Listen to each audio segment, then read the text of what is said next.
দেখলাম thoughts of Belal ভাই কিশোরগঞ্জ গেছে আবু সাইদের যে গোছানো টাকাগুলো ছিল সেই টাকাগুলো নিয়ে।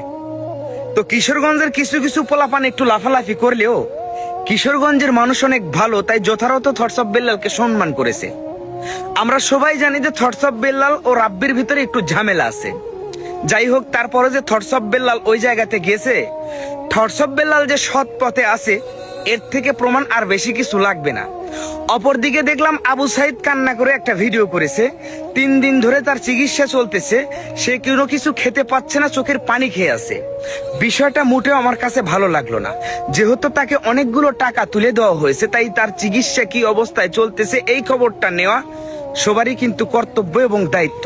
তাই তার এখন কি অবস্থা এই বিষয়টা নিয়ে আপনারা মাথা ঘামান। অযথাই উল্টো পাল্টা অনলাইনে এ ওকে ঝুলানা, এ ওকে নিয়ে নিন্দা করা, এগুলো ভাবতেন। আমি যেটা বললাম, যদি কল্যাণের জন্য মানুষের কিছু করতেই চান তবে নিঃস্বার্থভাবে করেন, স্বার্থপর হয়ে নয়। থটস অফ বেলালকে অসংখ্য ধন্যবাদ যে কিশোরগঞ্জ গিয়ে এই বিষয়টাকে আরো হালকা করেছে।